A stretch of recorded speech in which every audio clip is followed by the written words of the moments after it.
Hello everyone, welcome to Gate Academy.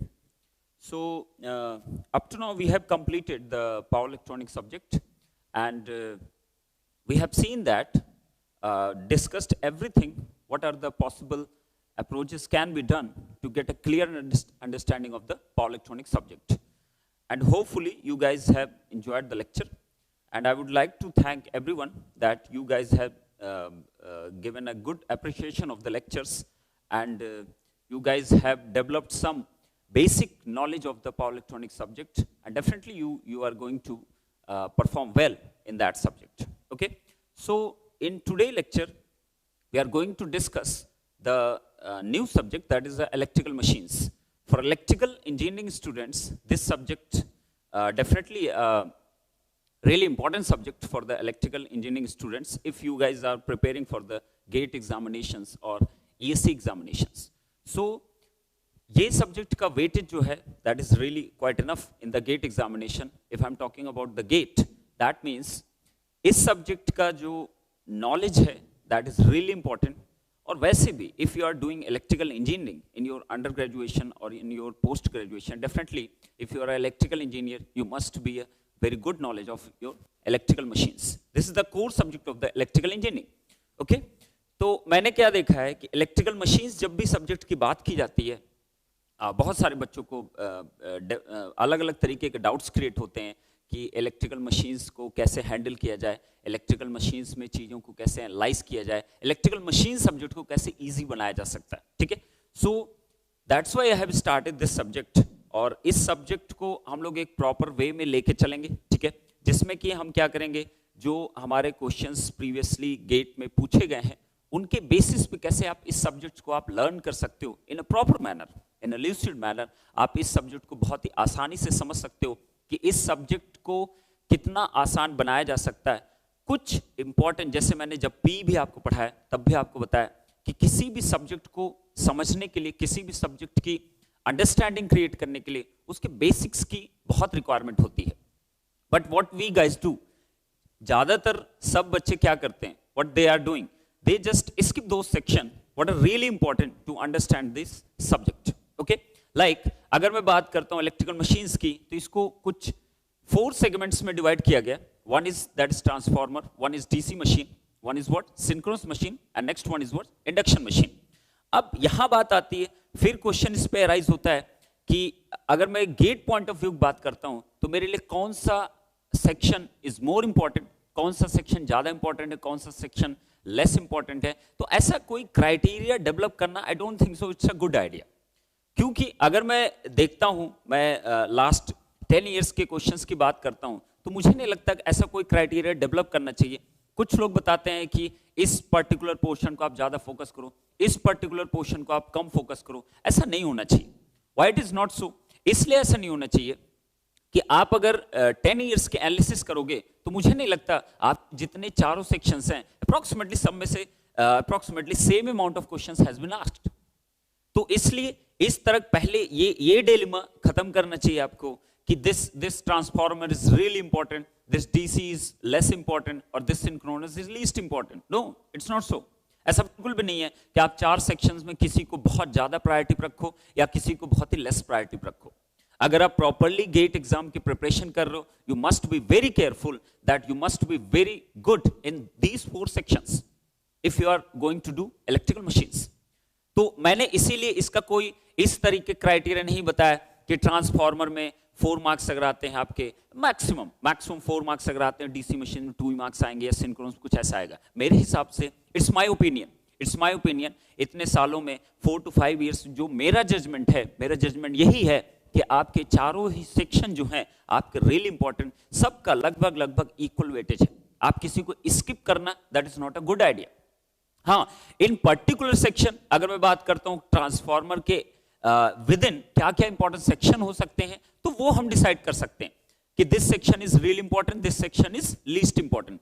But अगर मैं इस कैटेगराइजेशन कहूं कि this one is really important, this one is not so important, बहुत सारे बच्चों को होता है कि सिंक्रोनस मशीन अभी रिसेंटली पूछी जाने लगी है, पहले कभी नहीं आता था. ऐसा नहीं है, इट्स नॉट लाइक दैट. ठीक है, आप किसी के जब भी कोई पेपर सेट करता है, अगर कोई भी आईआईटी आपकी कंडक्ट कराती एग्जामिनेशन, तो फर्स्ट थिंग मैं यहां पे कहना चाहूंगा कि आप अगर आपके दिमाग में ऐसा कोई रोल है या ऐसा कोई आपने कंसेप्ट क्रिएट कर रखा है कि अगर आईआईटी रुड़की करा रही है या आईआईटी गुवाहाटी करा रही है, जो भी आईआईटी करा रही है पेपर वहीं से सेट हो, इट्स नॉट ट्रू।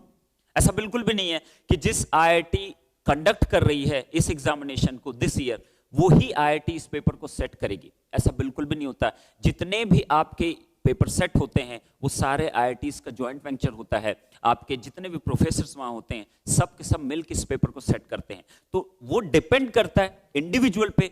जब वो पेपर की सेटिंग होती है, मान लिया इलेक्ट्रॉन मशीन की कोई पेपर सेट कर रहा होगा आईआईटी में, ठीक है, तो उस टाइम पे उसके दिमाग की जो रीडिंग होगी कि मुझे किस तरीके का, जिस टाइम पर सेटिंग होती पेपर की, जिस टाइम वो क्वेश्चंस को फ्रेम कर रहे होते हैं, उस टाइम पे आपको समझना बहुत मुश्किल है कि उसके दिमाग में क्या चीजें इंपॉर्टेंट हो सकती हैं। बट इट इज सो, ये एक अच्छी बात है कि गेट का जो सिलेबस है, इलेक्ट्रिकल मशीन्स का जो सिलेबस है या किसी भी सब्जेक्ट का जो भी सिलेबस होता है, जो सिलेबस का पार्ट है मैक्सिमम क्वेश्चंस उसी पार्ट में से ही पूछे जाएंगे। बट आप डिसाइड नहीं कर सकते हो कि this portion is important and this portion is not important. तो first of all be careful. जो भी बच्चे 2019 के लिए प्रिपेयर कर रहे हैं, जो भी लोग 2020 के लिए प्रिपेयर कर रहे हैं, पहले ये चीज बिल्कुल दिमाग से निकाल दो कि आपका इन चारों में सर कौन सा इंपॉर्टेंट टॉपिक है। नो, इट्स नॉट सो, ऐसा बिल्कुल भी नहीं है। चारों का अपना अपना अपना सिग्निफिकेंस है, अपनी इंपॉर्टेंस है और अपना वेटेज है। ऐसा बिल्कुल कहना गलत हो जाएगा कि इनमें से कौन सा सेक्शन लीस्ट है या कौन सा सेक्शन मैक्सिमम इंपॉर्टेंट है। तो पहली चीज ये हमारे दूर हो जानी चाहिए। Is it correct? ठीक है। और जो भी आईआईटीज कभी आप देखते हो 2000 आईआईटी गुवाहाटी कभी करा रही है, कभी आईआईटी रुड़की करा रही है, they are just the organizing institute. Organizing means होता है कि वो इस पूरे एग्जाम को कंडक्ट कराने वाली है। इसका मतलब ये बिल्कुल भी नहीं होता है कि पेपर भी वही सेट करेंगे। No, it's not so. Paper, it's GATE examination is a joint venture of all the IITs. तो जितने भी क्वेश्चंस फ्रेम होते हैं हर आईआईटी से लिए जाते हैं, हर प्रोफेसर से लिए जाते हैं, जिनके बेस्ट क्वेश्चन सिलेक्शंस होते हैं। तो डेफिनेटली आपको ये हमेशा ध्यान रखना चाहिए। ऐसा बिल्कुल नहीं करना कि जिस साल आईआईटी गुवाहाटी ने पेपर पूछा है उस साल के पेपर का अगर मैं देख लेता हूं, उनका जो पैटर्न है, उनके पैटर्न पर अगर आप चलना चाहते हो, नो इट्स नॉट ट्रू। ऐसा बिल्कुल भी नहीं होता। ऐसा अगर होने लगेगा, सबको पता होगा कि किस एरिया को ज्यादा फोकस करूं, किस एरिया को कम फोकस करूं। No, it's not important. You must be very careful while you are preparing for any competitive examination like GATE, and this is the most prestigious examination in technical field in India. तो you must be very careful। किसी भी subject को समझने के लिए सबसे पहली जो इंपॉर्टेंट चीज होती है, that is the basic of that subject needed to understand the subject। Is it okay?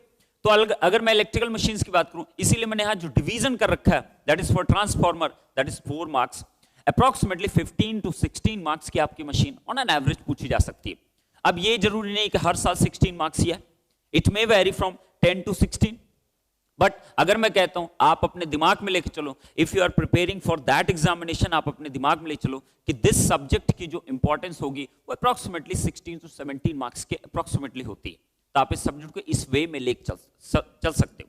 Okay, तो जैसे आपने पावर इलेक्ट्रॉनिक्स को किया, आपको चीजों को आसान बनाने की कोशिश की गई। मैंने आपको बहुत ट्राई किया कि आप चीजों को याद मत करो, चीजों को समझने की कोशिश करो, चीजों को एनालाइज करो। क्वेश्चंस, किसी भी क्वेश्चंस का आप जब परफॉर्म करो तो आप चीजों को क्या करो, उसी क्वेश्चंस में आप डिफरेंट पॉसिबिलिटीज ढूंढने की कोशिश करो। अगर आप ऐसा करते हो तो आपको काउंट की रिक्वायरमेंट नहीं है। आपको काउंट की रिक्वायरमेंट इस सेंस में नहीं है कि आपको 10,000 क्वेश्चन प्रैक्टिस करने या 1000 क्वेश्चन प्रैक्टिस करने, बिल्कुल भी नीड नहीं है। आपको नीड क्या होनी चाहिए, अगर कोई मेरे पास कोई क्वेश्चन है, गेट इटसेल्फ में जो भी क्वेश्चन डेवलप कर रहा है, that is the most important questions. अगर वो अपने आप में ही एक प्रेस्टिजियस एग्जामिनेशन, तो डेफिनेटली उसके क्वेश्चंस के ऊपर भी शक करना गलत चीज है। जो उन्होंने क्वेश्चंस पूछे हैं, definitely they are the good one, they are the best one in India. तो इस तरीके क्वेश्चंस के लिए आप उस क्वेश्चंस को कितना एनालाइज कर सकते हो, क्या उसमें आप ढूंढ सकते हो, why they have asked that question.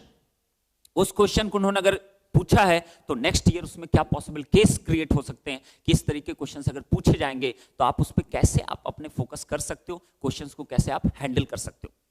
तो सेम वे में हम क्या करेंगे, यहां पे हम इसी तरीके में मूव करेंगे कि जब मेरे पास कोई क्वेश्चन आता है तो उसके पीछे जो थ्योरेटिकल पार्ट होता है, जो कंसेप्ट होता है, उसको हम कैसे लर्न कर सकते हैं। और एक पर्टिकुलर अगर क्वेश्चन पूछा गया है तो नेक्स्ट ईयर अगर पॉसिबिलिटी ढूंढी जाएगी उस पर्टिकुलर क्वेश्चन के लिए, तो हम उसमें क्या नई चीज ढूंढ सकते हैं, दैट इज इंपॉर्टेंट। और यहीं पे आप क्या करते हो, आप लैग कर जाते हो। आप एक गेट का क्वेश्चन प्रैक्टिस करते हो, एक गेट का क्वेश्चन प्रैक्टिस हो जाता है, उसके बाद नेक्स्ट क्वेश्चन पर आप मूव कर जाते हो। आपने कभी नहीं प्रैक्टिस करने की कोशिश की कि मेरे पास जो क्वेश्चन एक पर्टिकुलर मैंने सॉल्व किया है, उस पर्टिकुलर क्वेश्चन को अगर मैं डिफरेंट वे में थोड़ा सोचने की कोशिश करूं, अगर उसको प्रॉपर वे में एनालाइज करूं, तो श्योर शॉर्ट में कह रहा हूं कि आपको फिर फर्दर जो नेक्स्ट क्वेश्चन आने वाला होगा, चाहे वो गेट का ही प्रीवियस ईयर क्वेश्चन होगा, अगर आपने 2006 का क्वेश्चन आपने अटेम्प्ट किया, आपने सॉल्व किया, तो आप देखोगे 2008, 2009, 2010 में जो क्वेश्चन पूछा गया है वो भी उसी टॉपिक पे है। But what you have done, आपने क्या किया, उस 2006 के क्वेश्चंस को स्पेशली बस सॉल्व किया और नेक्स्ट आप मूव कर गए। तो आपको ऐसा बिल्कुल नहीं करना। आपको क्या करना है, आप उस क्वेश्चन को पर्टिकुलर प्रॉपर एनालिसिस करोगे कि इस चीज में मैं क्या और ऐसा ढूंढ सकता हूं जो कि एक कोई भी आईआईटी में बैठा हो वो सोच सके कि क्वेश्चंस हमेशा एक ही जैसे आते हैं।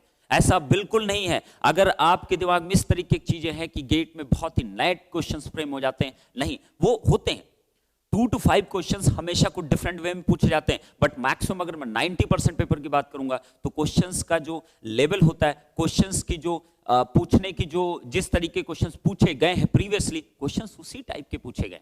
एक बार एटलीस्ट मेरे कहने पे आप एक बार प्रीवियस ईयर के क्वेश्चंस की आप एनालिसिस करोगे तो आपको एक ही तरीके क्वेश्चन डिफरेंट वे में पूछा जाता है, जिससे कि आप उसमें क्या क्रिएट होता है, आपके मन में एक डाउट क्रिएट होता है कि this is a new type of question. No, it's not like that.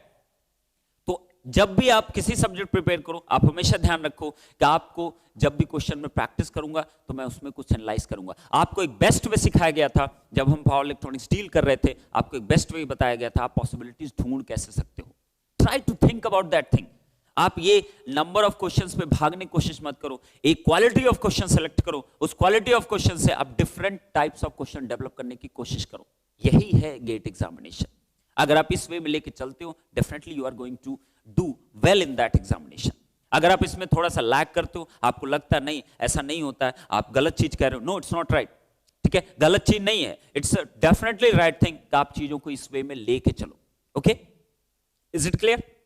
तो इलेक्ट्रिकल मशीन्स की अगर मैं बात करूंगा तो लाइक वे कोई भी सब्जेक्ट आपका होता है हमेशा एक बेसिक रिक्वायरमेंट होती है। तो अगर मैं कहता हूं मैं होल इलेक्ट्रिकल मशीन्स की बात करता हूं तो मेरे को क्या क्या जरूरत पड़ सकती, मुझको क्या रिक्वायरमेंट हो सकती है इस सब्जेक्ट को समझने के लिए।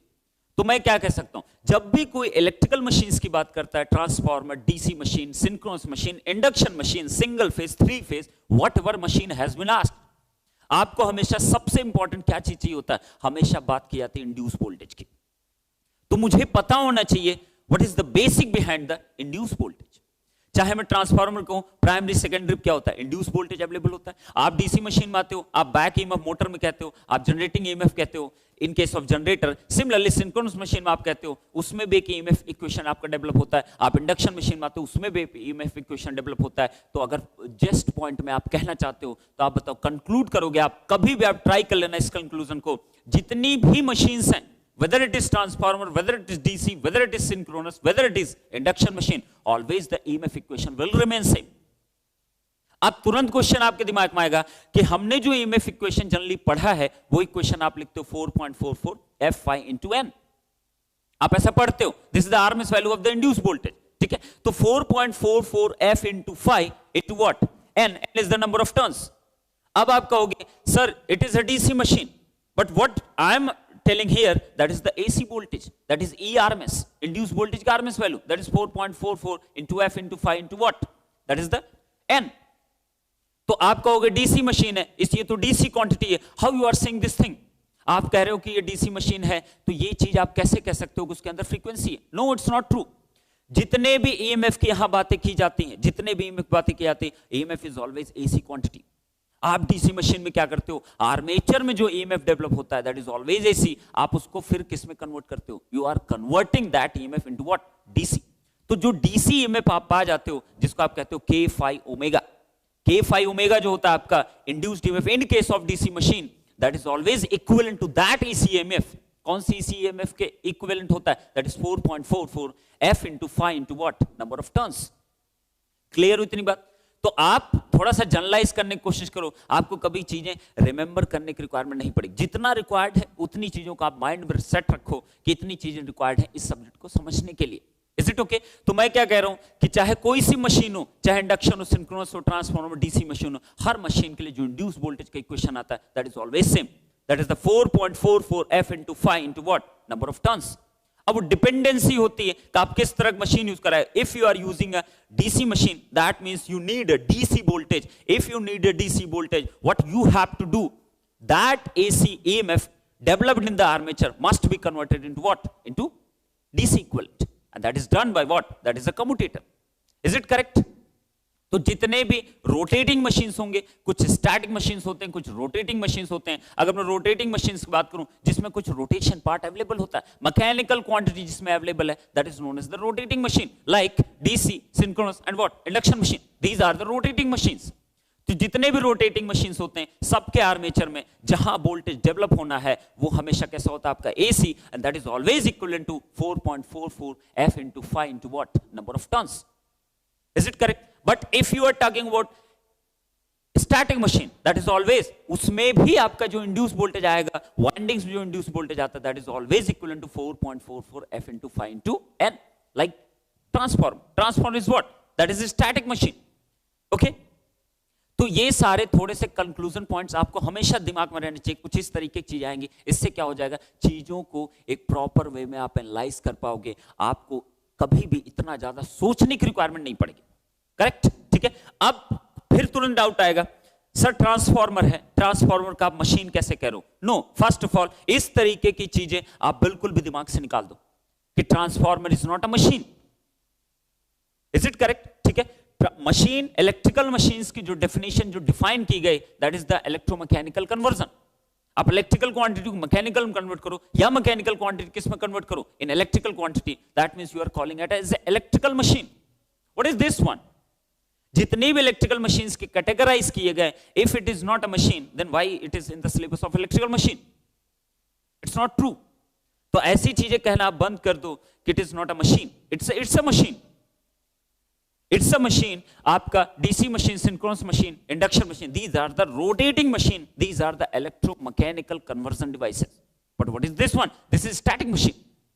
That's why you are saying that this is a static device. Because जो general जो definition दी गई electrical machines की, that is electromechanical conversion device. That means electrical quantity must be converted into mechanical, or mechanical quantity must be converted into what? Electrical. This is the general definition of electrical machine, but it is not following this definition. Why it is not following? Because there is no rotation in this section. That's why it is known as what? A static device, or it is known as static electrical machine. Is it correct? ठीक है। तो ऐसी चीजें please इस पे remove कर दो, इस तरीके के डाउट्स को प्लीज मन में मत रखो। ठीक है। तो मेरे पास क्या होगा, इस तरीके के चार मशीन्स की हमेशा बात की जाएगी। तो हमेशा सबसे पहला प्राइम ऑब्जेक्टिव जो है आपका इंड्यूस वोल्टेज आएगा। तो मुझे यही पहले पता होना चाहिए कि इंड्यूस वोल्टेज डेवलप कब होता है। when we are getting a voltage that has been induced. Is it correct? तो इसके लिए मुझे क्या पता होना चाहिए, मुझे फिर एक लॉ दिमाग में आना चाहिए कि जब भी इंड्यूस्ड ईएमएफ की बातें की जाती है तो हमेशा फैराडेज लॉ की बात की जाती है। किसकी बात की जाती है? फैराडे लॉ की बात की जाती है। फैराडे ने बताया था, फैराडेज इलेक्ट्रोमैग्नेटिक इंडक्शन प्रिंसिपल आपका कहता है कि जब भी कोई भी कंडक्टर हो, अगर उसके अंदर क्या क्रिएट हो रहा हो, आपका जो फ्लक्स आप उसको लिंक कर रहा होगा उस कंडक्टर को, अगर वो क्या क्रिएट करे, चेंज करे, तो मैं क्या कहूंगा, उस कंडक्टर के अंदर मैं एक वोल्टेज इंड्यूस करा सकता हूं। अब ठीक है, इट्स ओके, ऐसा हम कर सकते हैं, इन्होंने ऐसा बताया। ठीक है। अब मुझे तुरंत सोचना चाहिए कि मेरे पास क्या डिफरेंट चीजें हो सकती हैं। तो मैं क्या कहूंगा, अगर किसी भी कंडक्टर में, किसी भी कॉइल में, किसी भी वाइंडिंग में अगर आप कहते हो कि इंड्यूस वोल्टेज है तो उसकी क्या क्या कंडीशन पॉसिबल हो सकती है। तो आप हमेशा ध्यान रखना, जब भी इंड्यूस वोल्टेज की बात की जाएगी तो हमेशा दो चीजों की बात की जाएंगे। पहली चीज कंडक्टर, दूसरी चीज किसकी? फ्लक्स की। That's all. एक फ्लक्स होगा, दूसरा क्या होगा आपके पास? That is a conductor. तो मैं अगर ट्रांसफार्मर की बात करूंगा या डीसी मशीन की बात करूं या किसी मशीन की बात करूं, तो हमेशा जब भी इंड्यूस वोल्टेज की बात की जाएगी हमेशा दिमाग में रखो कि आपसे फ्लक्स की बातें होंगी और किसकी बातें होंगी? हमेशा एक कंडक्टर की बात होगी। ठीक है। तो अब इंडक्शन प्रोसेस के लिए तीन कंडीशन होती है। What are the different three conditions that we can adopt to get a induce voltage in a conductor? Okay. तो मेरे पास तीन कंडीशन क्या पॉसिबल हो सकती है। पहली कंडीशन कही जाती है, अगर मान लिया मेरे पास ये कोई कंडक्टर है, इट्स अ कंडक्टर, ओके, ये कंडक्टर अगर मेरे पास है तो इस कंडक्टर में अगर मैं इंड्यूस वोल्टेज कराना चाहता हूं, मेरे पास क्या क्या पॉसिबल थिंग्स हो सकती जो मैं सोच सकता हूं कि इस कंडक्टर में इंड्यूस वोल्टेज आएगा कि नहीं आएगा। तो मेरे पास पहली कंडीशन क्या है मेरे पास कि ये कंडक्टर मान लिया मेरा क्या है, स्टेशनरी। स्टेशनरी मतलब क्या है, it's stationary, it's not moving, whether it is in rotational motion और it is a translational motion. Correct. मेरे पास एक कंडक्टर है जो मूव नहीं कर रहा है, it's a stationary, like in what, in transformer. Okay, we have a flux. अगर ये फ्लक्स है मेरे पास, ये भी क्या हो आपका, अगर ये कंडक्टर मेरा स्टेशनरी है तो इस फ्लक्स को क्या करना पड़ेगा, टाइम के साथ चाहे वेरी करे चाहे आपका मूव करे, what ever, I don't care, मुझे नहीं फर्क पड़ता। मुझे बस इतना पता होना चाहिए कि मेरे पास एक स्टेशनरी कंडक्टर है, अगर इसके अराउंड में जो भी फ्लक्स इसको क्या कर रहा होगा, लिंक कर रहा होगा, अगर वो चेंज कर जाए, चेंज कैसे कैसे कर सकता है, कुछ मूवमेंट क्रिएट हो फ्लक्स में या कुछ क्रिएट क्या हो आपका टाइम साथ वेरिएशन अगर क्रिएट होगा तो डेफिनेटली इस कंडक्टर में क्या आएगा आपका इंड्यूस वोल्टेज। दूसरी कंडीशन तुम तुरंत दिमाग में आनी चाहिए, अगर मैं क्या कर दूं कि मैं इस फ्लक्स को ही क्या कर दूं, कांस्टेंट कर दूं। कांस्टेंट का मतलब क्या हो गया, ये टाइम साथ वेरी ना करे। अगर ये टाइम साथ वेरी नहीं कर रहा है ये फ्लक्स, तो मुझे क्या कंडीशन डेवलप करनी पड़ेगी, इस कंडक्टर को आप कुछ भी कराओ, टाइम के साथ इसको वेरी कराओ। टाइम साथ वेरिएशन मतलब इसको मूवमेंट दो। क्लियर हुई इतनी बात। अगर आप इसको मूवमेंट दोगे तो डेफिनेटली जो भी फ्लक्स लाइंस होंगी उसको क्या करेगा, कट करेगा। कट करेगा तो कटिंग पॉइंट भी आपके क्या होते रहेंगे, चेंज होते रहेंगे। जैसे जैसे मूवमेंट कभी ज्यादा कट करेगा, कभी कम कट करेगा, कभी बहुत ही माइन्यूट कट करेगा, कभी क्या करेगा बिल्कुल भी कट नहीं करेगा, तो डेफिनेटली इंड्यूस वोल्टेज क्या होगा आपका। इसमें इंड्यूस वोल्टेज कब कब पॉसिबल है, जब या तो ये कंडक्टर आपका क्या रहे स्टेशनरी और फ्लक्स का क्या मिले आपको वेरिएशन। दूसरी कंडीशन, फ्लक्स आपका स्टेशनरी हो जाए और कंडक्टर का वेरिएशन मिले तो definitely you will get what, induce voltage. तीसरी कंडीशन क्या हो सकती है कि दोनों में ही वेरिएशन क्रिएट कर दो आप। अगर दोनों में ही कोई वेरिएशन होगा, कंडक्टर में भी आपका टाइम साथ वेरिएशन क्रिएट हो रहा है या आपका स्पेशियल वेरिएशन क्रिएट हो रहा है, दूसरा आपके पास क्या फ्लक्स आपके पास है, इसमें भी कुछ वेरिएशन आपका क्रिएट हो रहा है, तो डेफिनेटली तब भी आप क्या कर सकते हो, इंड्यूस वोल्टेज इस कंडक्टर में आप पा सकते हो due to relative motion. You can relate this thing and we will discuss each and everything how you will get the induction process in this conductor. Correct? तो इंड्यूस वोल्टेज अगर पाना मुझको तो मुझे तीन चीजें पता होनी चाहिए, या तो मेरा कंडक्टर स्टेशनरी होगा, फ्लक्स वेरी करेगा। दूसरी कंडीशन, या तो फ्लक्स आपका स्टेशनरी होगा, कंडक्टर मूव करेगा। तीसरी कंडीशन, दोनों ही में क्या हो आपके पास वेरिएशन क्रिएट हो। Correct.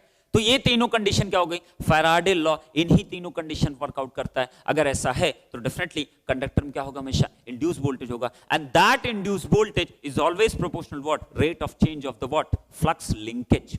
Rate of change of what, flux linkage. Correct. तो इंड्यूस वोल्टेज जब भी किसी मशीन बात की जाती है, that is induced voltage, instantaneous value of the induced voltage is always is equal to d psi t by what, dt. First thing is really important. Okay, psi t is what, that is known as what, flux linkage. Flux linkage, is it correct? तो मुझे क्या हुआ, I don't care, मुझे अभी नहीं मतलब है psi t equal to कितना क्या क्या फॉर्मूले डेवलप होते हैं, आई डोंट केयर। मुझे बस इतना पता, फ्लक्स जितना लिंक करेगा उसका जितना रेट ऑफ चेंज होगा टाइम के साथ, that is called the what, induced EMF. Okay, this is the Faraday law. Don't care about कि फैराडे लॉ में मैं इसको क्या करूं, इसको प्लस करूं कि इसको माइनस करूं, don't care about that thing, because Faraday ने केवल इतना बताया था कि what is the Faraday law, that is the, अगर कोई वेरिएशन फ्लक्स या कंडक्टर में क्रिएट होता है तो हर एक कंडक्टर में क्या होता है आपका, that is induced voltage. Correct, this is the Faraday's law. Okay, next अब हम मूव करते हैं। अब मेरे पास बात आती है, इट्स ओके, मैंने इंड्यूस्ड ईएमएफ की कंडीशन जान ली, अब मुझे जानना पड़ गया कि चलो ठीक है, इंड्यूस वोल्टेज की कंडीशन ये होती है, तीन कंडीशन होती है जिसके थ्रू हम ये कर सकते हैं। करेक्ट। अब बताओ, तो मुझे ये तीनों कंडीशन में कैसा कैसा इंड्यूस वोल्टेज मिलेगा। जब भी आपका कंडक्टर स्टेशनरी होगा, जब भी आपका फ्लक्स में क्या होगा, टाइम वेरिएशन क्रिएट होगा, जो भी इंड्यूस वोल्टेज आएगा that is statically induced EMF. जब भी आपके पास फ्लक्स में वेरिएशन क्रिएट होगा, जब भी आपके पास कंडक्टर मूवमेंट होगा, जो भी इंड्यूस्ड ईएमएफ डेवलप होगा that is known as dynamically induced EMF. जब भी आपके पास फ्लक्स में वेरिएशन हो और आपके पास कंडक्टर में वेरिएशन हो, वो इंड्यूस्ड ईएमएफ कैसा होगा, बोथ पॉसिबिलिटी, स्टैटिक भी पॉसिबल हो सकता है, डायनेमिक पॉसिबल हो सकता है। कैसे पॉसिबल होगा वो हम देखेंगे induction machine. Is it correct? ठीक है, तो हम क्या करेंगे, ये सारे प्रोसेस क्या हुए इंड्यूस वोल्टेज के। नेक्स्ट मूव करते हैं। ठीक है, इट्स ओके, हम ये जान गए कि मेरे पास ये इंड्यूस्ड ईएमएफ के कुछ ये तीन तरीके अवेलेबल होते हैं। अब अगर हम मूवमेंट करते हैं कि पूरी मशीन्स को जो गवर्न करते हैं, कितने टाइप ऑफ लॉस गवर्न करते हैं, तो this is the first objective कि मुझे ये पता चला इंड्यूस वोल्टेज कैसे क्रिएट होगा, फैराडेज लॉ। नेक्स्ट मेरा ऑब्जेक्टिव क्या है कि मेरे पास क्या है, कितने टाइप ऑफ लॉज अवेलेबल हैं होल इलेक्ट्रिकल मशीन्स को गवर्न करने के लिए। तो मेरे पास क्या क्या लॉज हो सकते हैं? मेरे पास लॉज जो अवेलेबल है, फर्स्ट थिंग मैंने डिस्कस कर लिया। फर्स्ट वन क्या था आपके पास? Faraday law, Faraday's law. First thing was Faraday's law, जिसके थ्रू आपने क्या पा लिया? Induced EMF. नेक्स्ट मैं अगर बात करूंगा, नेक्स्ट लॉ हो सकता है वो क्या बोलते हैं उसको? That is known as Lenz law. क्या बोलते हैं इसको? Lenz law. लेंज लॉ क्या बताता है? जो भी इंड्यूस वोल्टेज आप क्रिएट करते हो, अगर उसको मुझको पोलरिटी की नॉलेज जानना है कि what is the polarity of that induced EMF, whether it is plus, whether it is minus, आप किसको अप्लाई करोगे? You are using Lenz law. तो लेंज लॉ जो डिफाइन करोगे आप, लेंज लॉ हमेशा जो जजमेंट क्रिएट करता है कि जो भी इंड्यूस वोल्टेज है उसकी पोलरिटी क्या होगी? प्लस का होगा, माइनस का होगा, माइनस का होगा, प्लस का होगा। करेक्ट? तो कभी कंफ्यूज मत होना कि induced EMF is that is positive negative. तो पॉजिटिव नेगेटिव जो भी आएगा, व्हाटएवर इट इज पॉजिटिव और negative, it all depends upon what? That is the length law. तो लेंज लॉ ये कहता है, what is the basic definition of Lenz law? Lenz law ये बताता है कि जो भी आपके पास रिस्पॉन्स आया है, वो रिस्पॉन्स हमेशा अपने जिसकी वजह से प्रोड्यूस हुआ, that is known as cause, अपने कॉज को हमेशा क्या करता है? अपोज करता है। अगर मेरे पास कोई इंड्यूस वोल्टेज आया है करंट के राइज होने की वजह से, फ्लक्स के राइज होने की वजह से, तो जो इंड्यूस वोल्टेज आया वो अपोज करना स्टार्ट कर देगा। अपोज करने का मतलब उस फ्लक्स या उस करंट को क्या करने की कोशिश करेगा? कम करने की कोशिश करेगा, डिक्रीज करने की कोशिश करेगा। क्लियर हुई इतनी बात? तो लेंज लॉ आपका क्या कहता है कि अपोजिशन ही क्रिएट करता है। जो भी इसका कॉज होता है, रिस्पांस को जो प्रोड्यूस कर रहा है, उस कॉज को कौन अपोज करेगा? वो रिस्पांस करेगा। That is known as Lenz law. Clear हुई बात? नेक्स्ट जो बात की जाएगी, और कितने लॉज आएंगे आपके पास? आएगा Fleming right hand rule. Next क्या आएगा आपके पास? Fleming left hand what rule. ये कुछ ऐसे दो रूल्स आपके पास आएंगे, Fleming right hand and Fleming left hand. तो जब भी फ्लेमिंग राइट हैंड की बात की जाएगी, फ्लेमिंग लेफ्ट हैंड की बात की जाएगी, जितने भी रोटेटिंग मशीन्स होते हैं इन दोनों रूल पे ही पूरे गवर्न हो जाते हैं। ठीक है? राइट हैंड और लेफ्ट हैंड अगर क्लियर आपको है तो डेफिनेटली आपको जो बेसिक प्रिंसिपल होगा, चाहे वो डीसी मशीन्स को, चाहे सिंक्रोनस मशीन को, चाहे इंडक्शन मशीन को, आप इजीली बता सकते हो कि चीजें कैसे, किस डायरेक्शन में रोटेशन होगा, किस डायरेक्शन में आपका क्या होगा, इंड्यूस वोल्टेज प्रोड्यूस होने वाला है। सब कुछ आप गवर्न करा सकते हो इन रोटेटिंग इलेक्ट्रिकल मशीन्स। तो राइट हैंड की अगर बात करूं या लेफ्ट हैंड की बात करूं, हमेशा ध्यान रखना राइट हैंड रूल और लेफ्ट हैंड रूल में जो आपके पास जो फिंगर्स होते हैं उनके जो करस्पॉन्डिंग इक्विवेलेंट पॉइंट्स होते हैं वो हमेशा क्या होते हैं? सेम होते हैं। मतलब लाइक व्हाट, मैं अगर बात करता हूं, मेरे पास क्या है? Right hand left hand, this is the right hand left hand. तो आप क्या करते हो? अपनी तीनों उंगलियों क्या स्ट्रेच करते हो 90 डिग्री पे। Each fingers are displaced with each other what, how much degree? That is 90 degree. Clear इतनी बात? तो मेरे पास क्या? राइट हैंड और left hand rule. Right hand और लेफ्ट हैंड रूल का अगर मैं बात करूं, this is the right hand rule. तो चाहे लेफ्ट हैंड हो चाहे राइट हैंड हो, हमेशा थंब जो रिप्रेजेंट करता है हमेशा मोशन को रिप्रेजेंट करता है। किसको रिप्रेजेंट करेगा? हमेशा मोशन करेगा। मोशन कह सकते हो आप, टॉर्क कह सकते हो आप, रोटेशन कह सकते हो। क्लियर इतनी बात? किसी में भी, चाहे वो लेफ्ट हैंड हो चाहे वो राइट हैंड हो, थंब हमेशा क्या रिप्रेजेंट करेगा? मोशन करेगा। नेक्स्ट, फर्स्ट फिंगर जो होती है आपकी, this is first finger. First finger हमेशा और हमेशा फ्लक्स की डायरेक्शन को रिप्रेजेंट करेगा, whether it is right hand और whether it is what, left hand rule. Clear इतनी बात? नेक्स्ट आगे मिडिल फिंगर आपके पास जो अवेलेबल है, this finger always represents what, the current और induce voltage direction. Is it correct? जो भी इंड्यूस करंट होगी, जो भी इंड्यूस वोल्टेज होगा, अगर उसकी डायरेक्शन आप जानना चाहते हो, that means you must know about this finger. Is it okay? ठीक है? चाहे लेफ्ट हो चाहे राइट हो, तो लेफ्ट और राइट में जितने फिंगर पॉइंटिंग्स हैं, ये फिंगर या इसका थंब, दोनों के ही थंब किसको रिप्रेजेंट करेंगे? दैट इज ऑलवेज मोशन और टॉर्क। ठीक है? फर्स्ट फिंगर क्या रिप्रेजेंट करेगा? बोथ का फर्स्ट फिंगर क्या रिप्रेजेंट करेगा? That is the flux direction. And this finger, middle finger, will represent always the induce current और व्हाट, इंड्यूस वोल्टेज। क्लियर हुई इतनी बात? ठीक है? तो अब कहां लगाओगे आप? ठीक है? तो जब भी ये राइट हैंड या लेफ्ट हैंड रूल लगाया जाता है, पहला important point, this is the really important, सबसे बड़ी जो मिस्टेक कर सकते हो आप, कि जितने भी लॉज लग रहे हैं आपके, चाहे फैराडे, चाहे लेंज हो, चाहे राइट हैंड, चाहे लेफ्ट हैंड, चाहे थंब रूल, चाहे स्क्रू रूल, चाहे आपका कर्ल फिंगर रूल, कोई सा भी आप लॉ यूज करोगे, हमेशा ध्यान रखना कि ये सब कुछ कंडक्टर की बॉडी के ऊपर अप्लाई होते हैं, जिसमें आप इंडक्शन प्रोसेस करने वाले हो, जहां आर्मेचर के कंडक्टर्स अवेलेबल होंगे, जहां आप प्रोडक्टिव वर्क करना चाह रहे हो, हमेशा उस कंडक्टर पे अप्लाई होते हैं, उनकी बॉडी पे अप्लाई होते हैं। क्लियर हुई इतनी बात?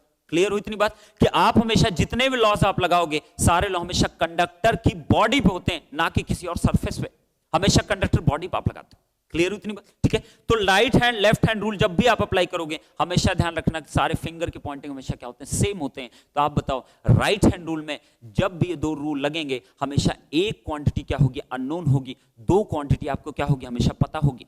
तो राइट हैंड रूल में क्या होता है, हमेशा हमेशा फ्लक्स पता रहेगा आपको, हमेशा पता रहेगा फ्लक्स। नेक्स्ट क्या पता रहेगा आपको, मोशन पता रहेगा हमेशा। आपको हमेशा जो निकालना होगा, ये क्या रिप्रेजेंट किया था, this middle finger, that is always representing the current direction और इंड्यूस्ड वोल्टेज। इसका मतलब क्या हुआ कि आपको फ्लक्स पता होगा राइट हैंड में। नेक्स्ट क्या पता होगा, हमेशा मोशन पता होगा। आपको जो निकालना है इंड्यूस्ड वोल्टेज डायरेक्शन या करंट की direction, this action is known as generating action.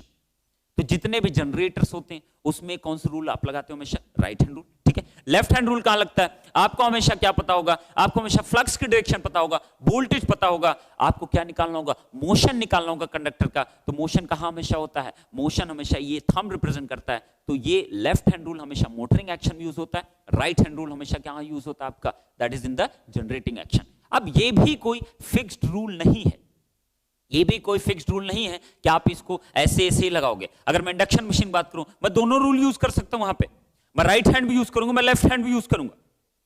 तो ऐसा नहीं एक मोटर है तो आप लगा ही नहीं पा रहे हो। ठीक है, इट ऑल डिपेंड्स अपॉन कि किस तरीके का एक्शन आप परफॉर्म कर रहे हो। अगर आप किसी मोशन की वजह से आप जानना चाहते हो इंड्यूस वोल्टेज डायरेक्शन क्या होगी, डेफिनेटली राइट हैंड। अगर आप जानना चाहते हो किसी भी वोल्टेज या इलेक्ट्रिकल क्वांटिटी या करंट की वजह से कैसी मोशन क्रिएट होने वाली है, तो आप हमेशा किस पे जाओगे, लेफ्ट हैंड रूल। क्लियर हुई इतनी बात? ठीक है, तो नेक्स्ट बढ़ते हैं। ये रूल्स आपके 4 रूल्स हुए। नेक्स्ट आपके पास आता है, मैं जो नाम देता हूं that is the thumb rule. Thumb rule. Next क्या आपके पास है, कर्ल फिंगर रूल। ये मैं कुछ अपनी तरफ से नाम देता हूं। ठीक है, मुझे आई डोंट केयर कि इसका नाम क्या क्या हो सकता है, I don't care about that thing. मुझे जो अच्छा लगे मैं उसको नाम वैसा दूंगा। ठीक है, मेरे पास क्या है, थंब रूल का कहने का मतलब क्या होगा आपके पास, और कर्ल फिंगर रूल का मतलब क्या होगा आपके पास। देखो जरा इसको समझने की कोशिश करते हैं। थंब रूल का मतलब हुआ, थंब रूल में हमेशा क्या होगा, आपके पास जो कर्लिंग फिंगर होगा वो हमेशा क्या डिसाइड करेगा, हमेशा डिसाइड करेगा करंट की डायरेक्शन। और जो आपके पास थंब अवेलेबल होगा वो हमेशा क्या डिसाइड करेगा, किसकी डायरेक्शन, फ्लक्स की डायरेक्शन। तो मेरे पास क्या है, अगर मान लिया मेरे पास ये कोई कोर है, ठीक है, इसके ऊपर कुछ कॉइल्स आपके रैप की हुई है, लाइक इन ट्रांसफार्मर। ठीक है, आपके पास क्या होगा, कोई कॉइल आपके रैप की हुई है, तो आपकी जो करंट की डायरेक्शन अगर इस रैपिंग की डायरेक्शन में होगी, तो जो थंब जो रिप्रेजेंट करेगा हमेशा किसकी डायरेक्शन बताएगा, कोर के अंदर कितना फ्लक्स आपका फ्लो किया। अगर आप रिवर्स चलते हो, अगर आपके रैपिंग डायरेक्शन के जस्ट अपोजिट आप चलते हो, इस तरह करंट कुछ फ्लो करा दूंगा, तो थंब जो रिप्रेजेंट करेगा हमेशा क्या रिप्रेजेंट करेगा, that is what, that is the flux direction.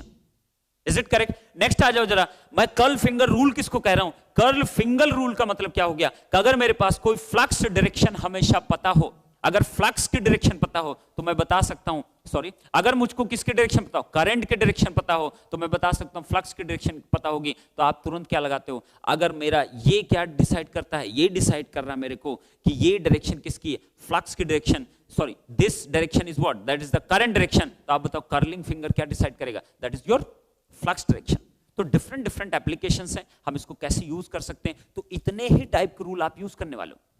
Faraday's Lenz law, rules क्या क्या है, Fleming right hand, Fleming left hand, thumb rule, curl finger rule, इतने तरीके कुछ हम क्या करेंगे, रूल्स को या लॉस को हम फॉलो करेंगे होल इलेक्ट्रिकल मशीन्स में। नेक्स्ट हम बढ़ते हैं, अब हम बात करते हैं, मेरे पास फिर क्या एक पॉइंट आएगा, हमेशा डॉट और क्रॉस की बातें की जाएंगी। ठीक है, तो मेरे पास क्या होगा, किसी भी कंडक्टर में अगर मैं डॉट शो करूं, किसी भी कंडक्टर में अगर क्रॉस शो करता हूं, इसका मतलब क्या होता है, डॉट का मतलब हमेशा क्या होता है कि करंट क्या कर रही है आपकी, हमेशा एक पेन से आप रिलेट किया करो। आपके पास पेन होता है, उसका निब पॉइंट जो होता है हमेशा क्या होता है, शार्प होता है। ठीक है, बैक साइड क्या होता है आपके पास, different, it's a quite thick portion. ठीक है, तो आपके पास क्या है, अगर मेरे पास ये दिस इज अ पेन, अगर करंट मेरी इसके निब के डायरेक्शन में, मतलब करंट हमारी सरफेस से बाहर की तरफ निकल कर आ रही, तो आप कहोगे इट्स डॉट। ठीक है, अगर करंट मेरी इस सरफेस के अंदर जा रही तो आपको ये बिग पोर्शन आपको दिखाई देगा, it is a cross.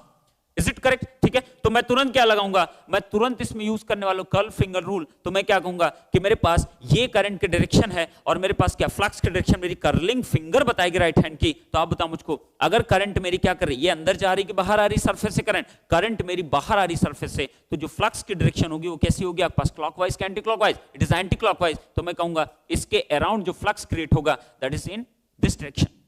Correct. Same manner में अगर मैं कहता हूं क्रॉस है, क्रॉस का मतलब क्या हुआ, करंट मेरी अंदर की तरफ जा रही, तो करंट मेरी अंदर की तरफ जा रही, तो आप बताओ थंब मेरा पॉइंट करेगा in between two the surface, तो आप बताओ मेरे को जो कर्लिंग फिंगर मेरी दिख रही that is in the clockwise direction. अगर क्लॉकवाइज डायरेक्शन है तो इस मींस इसके अराउंड जो आपका फ्लक्स क्रिएट होने वाला that is in the clockwise direction. This is the dot and cross convention. Is it correct? ठीक है, तो don't bother about that thing, आपको ये सारी चीजें इनिशियली पता होनी चाहिए। नेक्स्ट हम मूव करते हैं, अगर हम इलेक्ट्रिकल मशीन्स की बात कर रहे हैं तो हमको कुछ और नॉलेज होना कंपलसरी है। ठीक है, चलो कुछ टर्मिनोलॉजी की बात करते हैं कि वाइंडिंग से रिलेटेड क्या क्या टर्मिनोलॉजी हो सकती है जब भी हम पूरी इलेक्ट्रिकल मशीन्स आप डील करोगे। सबसे पहला पॉइंट आएगा what is conductor. If you are dealing with the machine, it has been asked that what is the conductor? Conductor means होता है if it is a conductor, the portion of this conductor which is carrying a current that is known as the conductor. तो conductor मतलब हो गया मेरे पास कोई wire है, अगर मैं इसको कंडक्टर कहना चाह रहा हूं, जितने पोर्शन में इलेक्ट्रिकल करंट इसमें एग्जिस्ट कर सकती है that is known as what, that is known as conductor. The active length of the conductor that is carrying a current known as what, that is the conductor. Clear उतनी बात। Next point आएगा तुरंत आपके पास, turn क्या होता है, what is turn. तो turn का मतलब होता है कि आपको एक टर्न अगर क्रिएट करना है तो मिनिमम रिक्वायरमेंट जो कंडक्टर हो सकती है दैट इज 2। तो मेरे पास क्या होगा, एक कंडक्टर, दो कंडक्टर, आगे इन दोनों को मैं क्या कर दूं, कनेक्ट कर दूं, तो मुझे क्या फ्रेम हो जाएगा, दैट इज 1 टर्न कंडक्टर। तो आपसे कभी पूछा जाए what is a single turn, single turn मतलब क्या हो सकता है आपका, एक टर्न। एक टर्न को फॉर्म करने के लिए always you required 2 conductors. Minimum requirement to form a turn is how much, that is the 2 conductors. Is it correct? ठीक है, नंबर ऑफ कंडक्टर आप बढ़ाते चले जाओ, you can make multi turns. आप 2 टर्न्स अगर बनाना चाहते हो तो आपको 4 कंडक्टर बना सकते हो, अगर आप 3 टर्न्स बनाना चाहते हो तो आप 6 कंडक्टर यूज कर सकते हो। तो डिपेंडिंग अपॉन कि आपके पास टर्न अगर बनाना है तो मिनिमम जो कंडक्टर रिक्वायर्ड होते हैं हमेशा कितने होते हैं आपके पास, that is equal to how much, 2। तो आप बताओ अगर मैं कहूं कि मेरे पास number of turns something t है, तो आप बताओ, और मेरे पास something number of conductor available है, तो एक टर्न क्रिएट करने के लिए 2 कंडक्टर, तो आप बताओ टी टर्न क्रिएट करने के लिए कितने कंडक्टर की रिक्वायरमेंट होगी, Z/2। Is it clear? ठीक है, तो मुझे हमेशा ध्यान रखना है कि मेरे पास क्या होगा, जितने नंबर ऑफ टर्न्स होंगे अगर उसमें मल्टीप्लाई कर दूं 2 से तो मुझको टोटल नंबर ऑफ कंडक्टर आपको मिल जाएंगे कि उस पर्टिकुलर वाइंडिंग में कितने total number of conductor available है। Is it correct? तो आपको टर्न पता चल गया। नेक्स्ट हम बात करते हैं वाइंडिंग की बात करते हैं। What is the meaning of winding? आप ऐसे ही नंबर ऑफ टर्न्स को क्या करते हो, आप सीरीज या पैरेलल में आप कनेक्शन आप परफॉर्म करते जाओ तो आपको क्या मिलती जाएगी, you will get a winding और कॉइल। क्लियर उतनी बात। अब कॉइल और वाइंडिंग क्या डिफरेंस होता है, there is nothing like difference. ठीक है, कॉइल का मतलब क्या होता है, नंबर ऑफ टर्न्स को आप क्या कर दिए, सीरीज में कनेक्ट कर दिए। ठीक है, यू फ्रेम अ कॉइल। ठीक है, नेक्स्ट क्या हुआ, नंबर ऑफ कॉइल्स का आपने क्या कर दिया, सीरीज या पैरेलल में आप कनेक्शन अगर परफॉर्म कर देते हो you will get a winding. Clear हुई इतनी बात। तो जो भी वाइंडिंग आप यूज करते हो, फैन में आप यूज करते हो, मोटर्स में यूज करते हो, कहीं पे भी यूज करते हो, तो नंबर ऑफ कॉइल्स को क्या करते हो, सीरीज या पैरेलल में आप करें। अब सीरीज का पैरेलल का this all depends upon the कि आप कौन सी मशीन आप डील कर रहे हो, किस तरह का आपको रिस्पॉन्स चाहिए, उस पर डिपेंड करता है कि आप किस तरीके की वाइंडिंग आप डिजाइन करने वाले। Lap, wave, different types of windings are there. Clear उतनी बात। ठीक है, तो ये number turns, conductor, winding, coil, ये सारी चीजें होती हैं। स्लॉट का मतलब क्या होता है, स्लॉट का मतलब होता है कोई भी मशीन आपके पास है, आप इस वाइंडिंग को पुट कहां करोगे, पुट करने के लिए कुछ स्पेस की रिक्वायरमेंट होगी, तो डेफिनेटली जो भी आपके पास सरफेस अवेलेबल है जिसमें किसी भी वाइंडिंग का कुछ पोर्शन आपका पुट होता है, that is known as what, slot. Is it correct? ठीक है, तो आप हमेशा ध्यान रखोगे स्लॉट क्या है, कॉइल क्या है। कॉइल का साइड नाम लिया जाता है। कॉइल साइड का मतलब क्या होता है, मान लिया मेरे पास ये कोई कॉइल है, ठीक है, तो इसका जो एक साइड होता है उसको हम क्या बोलते हैं, that is the known as the coil side. अगर मैं कहूं कि एक ही कॉइल के 2 साइड्स हैं, इसका मतलब मेरी कॉइल कुछ ऐसी रही होगी लाइक दिस वन, और इधर भी एक और रहा होगा, तो आप बताओ इसके कितने साइड्स हो जाएंगे, आपके 2 साइड्स। क्लियर हुई इतनी बात। तो कॉइल का जो एक पोर्शन जो स्लॉट में पुट होता है उसको हम क्या कहते हैं, that is known as what, coil side of that coil. Clear हुई इतनी बात। ठीक है, तो मुझे हमेशा ध्यान रखना है मैं क्या क्या चीजें पॉइंट्स हम लेने वाला हूं। नेक्स्ट पॉइंट अगर आपके पास आता है, आपसे पूछा जाता है स्लॉट एंगल क्या होता है। स्लॉट एंगल का मतलब होता है जिसमें भी आपकी कॉइल्स आप पुट की जाती है उसका इलेक्ट्रिकल डिग्री में कितना कंट्रीब्यूशन अवेलेबल होता है, that is what, that is known as slot angle. Is it correct? Next आपको पूछा जाता है व्हाट इज पोल पिच। तो पोल पिच की अगर बात करें तो pole pitch is the angular displacement between 2 what poles. मेरे पास हमेशा दो तरीके के पोल्स होंगे, one is known as what, N pole, and second one is what, that is the S pole. तो मैंने कहा this is N pole, this is S pole. मैंने कहा ये कोई आपके पास मैग्नेट अवेलेबल था जिसमें आपके दो पोल्स थे। तो पोल के बारे में पहले इंफॉर्मेशन होनी चाहिए कि एनएस पोल हमेशा क्रिएट होते हैं, टू पोल्स हमेशा किसी भी मैग्नेटिक आपके पास मटेरियल में अवेलेबल होते हैं, one is N, next one is what, that is the south pole. तो जब भी मैं बात करूंगा इसमें फ्लक्स जो प्रोड्यूस होगा, अगर वो आपके पास एयर में ट्रेवल कर रहा है तो हमेशा कहां से कहां ट्रेवल करता है, एन टू एस। क्लियर? अगर वो with in the material travel करता है तो हमेशा कहां से कहां ट्रेवल करता है, S to N. Is it okay? और जितनी भी फ्लक्स लाइंस आपकी पास करती हैं हमेशा क्या होती हैं, क्लोज्ड फॉर्म में होती हैं। कभी ओपन फ्लक्स लाइंस नहीं पॉसिबल हो सकती, हमेशा क्लोज्ड लूप आपका क्रिएट होता है। क्लियर? इतनी बात। जब भी आप एयर की बात करोगे तो फ्लक्स की जो, this is the really important, अगर ये चीज आपको हमेशा माइंड में रखना, नहीं तो आपको सबसे बड़ी प्रॉब्लम कहां क्रिएट होगी, जब आप डीसी, सिंक्रोनस या इंडक्शन मशीन पढ़ोगे। तो आपको हमेशा बहुत ही क्लियरली पता होना चाहिए, जब भी फ्लक्स आपका ट्रेवल करेगा कहां, एयर में, तो हमेशा कहां से कहां ट्रेवल, एयर कह लो, स्पेस कह लो, व्हाटएवर यू वांट टू से। आप हमेशा ध्यान रखो जब भी फ्लक्स की ट्रेवलिंग होगी एयर में, हमेशा एन टू एस ही मूवमेंट होगा। क्लियर हुई इतनी बात? ठीक है। अगर विद इन द मटेरियल होगा मैग्नेटिक मटेरियल तो हमेशा किसके होगा, S2N होगा। अब तुरंत आपके दिमाग में आना चाहिए पोल्स के टाइप क्या हो सकते हैं। ठीक है, पोल्स के टाइप क्या हो सकते हैं, फिक्स्ड पोल्स हो सकते हैं, वेरिएबल पोल्स हो सकते हैं। फिक्स्ड पोल का मतलब क्या होता है, what is the meaning of fixed pole? Fixed pole का मतलब होता है it's a natural magnet. Best example is the natural magnet जो आप घरों में यूज करते हो। ठीक है, उसमें हमेशा नॉर्थ और साउथ जो होता है हमेशा फिक्स्ड पोजीशन होता है, you can not very that thing. आप ऐसा नहीं कर सकते हो कि अगर उस पर्टिकुलर मैग्नेट का नॉर्थ पोल ये है, साउथ पोल ये है, तो आप इसको एन को यहां ला दो और एस को यहां ला दो। It's not possible for you. तो फिक्स्ड पोल का मतलब होता है जिसका नॉर्थ और साउथ पोल हमेशा क्या होता है, आपका फिक्स्ड होता है, उसको हम क्या कहते हैं, फिक्स्ड पोल। तो इस तरीके का बेस्ट एग्जांपल क्या है आपके पास, नेचुरल मैग्नेट जो हम यूज करते हैं डेली यूजेस में। ठीक है, दूसरा क्या एग्जांपल हो सकता है, अब आप बताओ मुझको, अगर फिर भी मैं किसी भी मटेरियल में अगर मैं डेवलप करना चाहता हूं क्या, पोल्स एन और एस, तो आप कैसे डेवलप कर सकते हो, आप क्या कर सकते हो उसके अंदर, आप अगर किसी कॉइल में आप करंट फ्लो कराओगे तो डेफिनेटली उसके अंदर क्या क्रिएट होगा, आपका फ्लक्स क्रिएट होगा। तो डेफिनेटली उसके अंदर आप क्या क्रिएट करा सकते हो, आप एनएस पोल क्रिएट करा सकते हो। अब तो आप बताओ, अगर मुझको ये कहना है कि एन हमेशा इसी पर है, एस हमेशा इसी पर है, तो आप क्या कहोगे, मेरे पास कोई एक आयरन मटेरियल है, आपने क्या कर दिया, इसके ऊपर कुछ रैपिंग क्रिएट कर दिया।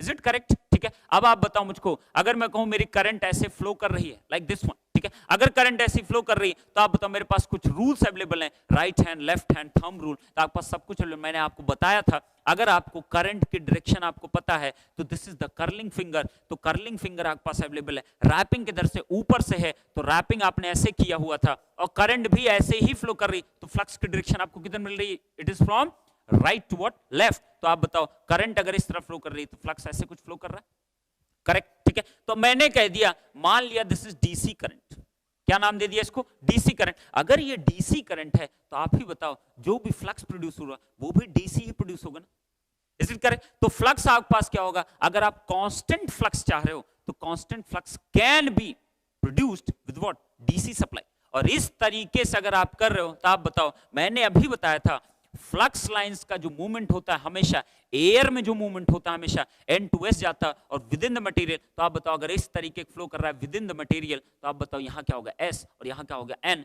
आप बताओ ये मूवमेंट ऐसे ऐसे चलेगा कि नहीं चलेगा, इज इट करेक्ट? ठीक है, तो मुझे क्या मिल गया, ये पोल्स नेचुरल पोल्स नहीं है, आपने इसको डेवलप किया है, डेवलप किया आपने। तो आप बताओ इस तरीके के पोल्स को हम क्या कहते हैं, इलेक्ट्रोमैग्नेटिक पोल्स। क्या कहते हैं इसको, इलेक्ट्रोमैग्नेटिक पोल। आपने कुछ इलेक्ट्रिकल करंट फ्लो कराया और उसके थ्रू आपने पोल्स डेवलप किया और आपने डीसी करंट फ्लो कराया, तो जो भी पोल्स आपके क्रिएट होंगे आपका हमेशा ये हमेशा एन रहेगा और ये हमेशा एस रहेगा, बिकॉज करंट आपके पास ये फ्लो अगर एक बार कर गई तो डेफिनेटली डीसी करंट मतलब होता है यूनिडायरेक्शनल करंट, तो एक ही डायरेक्शन में आपकी करंट फ्लो करने वाली है, तो जो पोल होंगे आपके वो भी कैसे मिलेंगे आपको, फिक्स्ड पोल। तो फिक्स्ड पोल अगर क्रिएट करना है तो हमेशा क्या होगा आपके पास, आप चाहे डीसी सप्लाई दे दो या तो आप क्या कर सकते हो, आप एक नेचुरल मैग्नेट यूज कर सकते हो जिसके थ्रू आप फिक्स्ड पोल्स यूज कर सकते हो। नेक्स्ट बात आती तुरंत वेरिएबल पोल की। वेरिएबल पोल का मतलब हुआ एन एस की पोजीशन इंटरचेंज करती रहे, तो कैसे करा सकते हो आप एसी करंट को कैसे कर दो आप एसी करंट। अगर आप एसी करंट कर दे दो हाफ साइकिल में क्या प्रोड्यूस करेगा आपको, एन यहां पे होगा, एस यहां पे होगा, नेक्स्ट हाफ साइकिल में आपका क्या प्रोड्यूस होगा, आपका एस यहां होगा, एन यहां पे होगा। तो इसका मतलब क्या होगा आपके पास, एनएस की जो पोजीशन है वो भी क्या करती रहे आपकी, वेरी करती रहेगी। तो ऐसे पोल्स हम क्या कहते हैं, that is known as variable poles. Clear हुई इतनी बात? तो हमेशा ध्यान रखो कि आपको क्या रिक्वायरमेंट है, आप जो प्रोजेक्ट आप डील करने जा रहे हो उस पर्टिकुलर प्रोजेक्ट को डेवलप करने के लिए आपको रिक्वायरमेंट क्या है। यहाँ मेरा प्रोजेक्ट क्या, इलेक्ट्रिकल मशीन्स, तो हमको पता होना चाहिए हमारे पास बेसिक अंडरस्टैंडिंग क्या क्या अवेलेबल होनी चाहिए, करेक्ट, ठीक है। तो फिक्स्ड पोल, वेरिएबल पोल, इतने टाइप्स ऑफ लॉस यूज करने वाले हो, आप पास हमेशा स्लॉट पता होना चाहिए, आपको टर्न पता होना चाहिए, आपको क्या पता होना चाहिए, कॉइल पता होना चाहिए, आपको वाइंडिंग पता होना चाहिए, आपको स्लॉट एंगल पता होना चाहिए, आपको पोल पिच पता होना चाहिए। तो पोल पिच मैंने क्या बताया था आपको, वन पोल से इस पोल तक पहुंचने में जितना एंगुलर डिस्प्लेसमेंट आप क्रिएट करते हो that is known as what, pole pitch. और ये हमेशा किस में आप मेजर करते हो, इलेक्ट्रिकल डिग्री में। Mechanical displacement, electrical displacement, both are different thing, ठीक है। अगर मैं कहता हूं कि रिलेशन क्या है, electrical degree, this is electrical degree, this is what, mechanical degree, तो हमेशा क्या होता है आपके पास, मैकेनिकल और इलेक्ट्रिकल जो कन्वर्जन होता है हमेशा क्या होता है आपके पास, theta electrical is equal to number of poles into what, theta M divide by what, 2। Clear हुई इतनी बात? तो हमेशा इलेक्ट्रिकल और मैकेनिकल अगर कन्वर्ट करना होगा मुझको, कि ये कह दिया कि मैकेनिकल डिस्प्लेसमेंट 2 डिग्री का है, तो बताओ इलेक्ट्रिकल कितना डिस्प्लेस किया, तो इलेक्ट्रिकल डिस्प्लेसमेंट आप कैसे कैलकुलेट कर सकते हो, p/2 इंटू व्हाट, थीटा। अगर मैं बेसिक 2 पोल मशीन की बात करता हूं तो थीटा इलेक्ट्रिकल और थीटा मैकेनिकल दोनों क्या होते हैं आपके, सेम होते हैं। बट अगर मैं 4 पोल मशीन की बात करता हूं तो कितने होते हैं, theta electrical is always greater than what, theta mechanical. तो आपको ये भी दिमाग में रहना चाहिए, जब भी थीटा इलेक्ट्रिकल की बात की जाएगी, इलेक्ट्रिकल डिस्प्लेसमेंट की बात की जाएगी, हमेशा और हमेशा वो थीटा मैकेनिकल से ज्यादा ही आएगा। If I am talking about what, if p is greater than what, 2, तो थीटा इलेक्ट्रिकल हमेशा ज्यादा मिलेगा आपको किससे, थीटा मैकेनिकल से। Is it clear? तो पोल पिच क्या होता है, that is always equal to, pole pitch is always equal to, तो मैं क्या कहूंगा, पोल पिच जो होता है this is the angular displacement from one pole to another pole and that is always represented by n and that is equal to हमेशा कितना होता है आपके पास, 180 डिग्री। क्लियर हुई इतनी बात, ठीक है। तो मेरे पास क्या है, तो ये कुछ इस तरीके की नॉलेज होना बहुत जरूरी है। फैराडेज लॉ आपका ये होता है, लेंज लॉ क्या बताता है, इसकी पोलैरिटी डिसाइड करेगा, ठीक है। कुछ आपके right hand, left hand, thumb rule, ये कुछ इस तरीके के लॉज आप यूज करोगे जब भी आप इलेक्ट्रिकल मशीन्स को आप डील करोगे। तो आप, अब हम लोग क्या करेंगे, नेक्स्ट लेक्चर से हम लोग देखेंगे कि आप, जो स्टार्ट करूंगा from transformer, nobody can say, आप बिल्कुल भी ऐसा नहीं कह सकते हो कि आप सबसे पहले इसको स्टार्ट कर दो, इंडक्शन को स्टार्ट कर दो, no, it's not good idea. If you are dealing with the transformer first, that means you are creating your basics to understand other 3 machines like DC machine, like synchronous and what, that is induction machine. तो basic जो निकल के आएगा, that is from always from what, transformer. Transformer से आपको पता चलेगा कि ट्रांसफार्मर अगर आपको एक बेटर अंडरस्टैंडिंग है तो आपका उसका एप्लीकेशन इन तीनों में कैसे आप यूज कर सकते हो। डोंट थिंक अबाउट कि दिस इज डीसी मशीन, इसमें एसी का कोई रोल नहीं है, डेफिनेटली इट्स एसी। आप एसी का रोल है, वो कैसे होगा, वो हम जब डील करेंगे डीसी मशीन तो आपको बताऊंगा कि कैसे इस चीज का एप्लीकेशन आप यहां पा सकते हो, इसका एप्लीकेशन आप यहां पा सकते हो, और इसका जबरदस्त एप्लीकेशन आप कहां पा सकते हो, आप इंडक्शन मशीन पा सकते हो। क्लियर? तो ट्रांसफार्मर की नॉलेज इज रियली इंपॉर्टेंट। आपको यहां सारी चीजें बताई जाएंगी कि ट्रांसफार्मर किसका ऑपरेटिंग प्रिंसिपल क्या होता है, आपके पास इसमें आपके पास क्या होता है, आपके पास no load condition, full load condition, equivalent circuit, आप जो रेफरिंग करते हो सेकेंडरी को प्राइमरी में, प्राइमरी को सेकेंडरी में, उसमें बहुत सारा कंफ्यूजन। टर्न रेशियो हमेशा कंफ्यूजन, कि टर्न रेशियो बोलूं कि ट्रांसफॉर्मेशन रेशियो बोलूं, ए बोलूं कि के बोलूं, दोनों एक दूसरे के इनवर्सली प्रोपोर्शनल होते हैं। बहुत सारे डाउट्स आपके मन में होते हैं ट्रांसफार्मर में।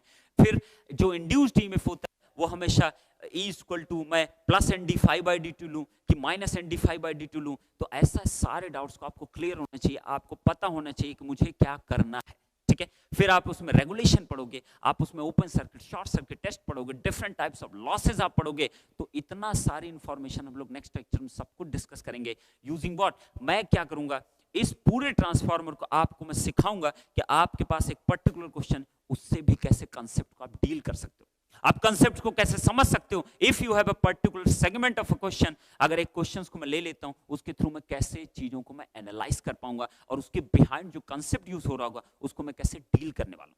Is it correct? तो ये कुछ बेसिक चीजें मैंने बताया, जो चीजें मैं जनरली यूज करता हूं। आप कोई मशीन पढ़ोगे तो हमेशा इन्हीं कुछ टर्म्स में आपको रिक्वायरमेंट पड़ेगी, आपको बार बार बातें की जाएंगी, फैराडेज लॉ बार बार बातें की जाएंगी। One point I have missed, that is the mutual induction. What is the mutual induction? Mutual induction का क्या मतलब होता है कि मेरे पास क्या है, 2 कॉइल, ठीक है, मेरे पास 2 कॉइल है, मैंने क्या किया, एक कॉइल में करंट फ्लो करा है, कुछ फ्लक्स प्रोड्यूस हुआ, अगर फ्लक्स प्रोड्यूस हुआ तो ये फ्लक्स इसको तो लिंक कर ही रहा है, साथ साथ में अगर इसके काफी क्लोजली अब मैं इसको पुट करूं तो ये फ्लक्स इस कॉइल को जो लिंक करेगा, तो कॉइल में अगर फ्लक्स का लिंकेज है और मेरे पास क्या है, फ्लक्स का वेरिएशन भी साथ साथ में अवेलेबल है, टाइम साथ वो वेरी भी करेगा, तो डेफिनेटली इस कॉइल में भी क्या होगा, आपका इंड्यूस वोल्टेज। तो ये जो इंड्यूस वोल्टेज आया वो किसकी वजह से है, फ्लक्स की वजह से, और वो जो फ्लक्स क्रिएट हुआ वो किसकी वजह से क्रिएट हुआ, इसमें करंट फ्लो की वजह से। तो ऑब्वियसली ना इसमें जो इंड्यूस वोल्टेज आया वो अपने वजह से नहीं आया है, किसकी वजह से आया, इसके फ्लक्स की वजह से आया है। तो ऑब्वियसली इसमें जो इंड्यूस्ड ईएमएफ होगा वो क्या कहलाता है, that is known as mutual induced EMF. इसमें जो इंड्यूस्ड ईएमएफ आएगा, करंट फ्लो कराओगे, फ्लक्स डेवलप होगा, इसमें भी एक इंड्यूस्ड ईएमएफ आएगा, तो ये इंड्यूस्ड ईएमएफ क्या कहलाएगा, आपका सेल्फ इंड्यूस्ड ईएमएफ। क्लियर इतनी बात। तो ट्रांसफार्मर में अभी तो कुछ नहीं बताया गया, फिर भी आप बताओ, प्राइमरी सेकेंडरी होती है, प्राइमरी में आप सप्लाई लगाते हो, करंट फ्लो करता है, तो प्राइमरी वाइंडिंग जो इंड्यूस्ड ईएमएफ होता है हमेशा क्या होता है, सेल्फ इंड्यूस्ड ईएमएफ। जो सेकेंडरी वाइंडिंग होता है वो फर्स्ट के फ्लक्स की वजह से सेकेंडरी में प्रोड्यूस होता है, तो वो कैसा इंड्यूस्ड ईएमएफ कहलाता है, म्यूचुअल इंड्यूस्ड ईएमएफ। क्लियर इतनी बात, ठीक है। तो आप सारे डिलेमा को खत्म कर देना, कैसे कुछ चीजें कुछ इस तरीके की मैं बातें जब जब किया करूंगा तो आपको पता होना चाहिए व्हाट इज फैराडे लॉ, आपका ईएमएफ इंड्यूस होगा कि नहीं होगा, ये सब कुछ आपको क्लियर होना चाहिए। मैंने आपको तीनों कंडीशन बताया कि ईएमएफ इंडक्शन का प्रोसेस क्रिएट होता है। तो अगर शॉर्ट आउट थोड़ा बहुत भी इसमें से आप जानते हो, इतना भी आप बेसिक जानते हो, तो definitely we can deal very nicely in the machine. Okay, so in next lecture we will start this transformer section and we will see how to deal with the transformer using some important questions। आप कैसे उसको deal कर सकते हो, उसकी behind की theory को आप कैसे समझ सकते हो। क्लियर इतनी बात, okay. So enjoy the lecture and we will do electrical machine in a very lucid manner, okay। So thank you so much, keep learning and God bless you।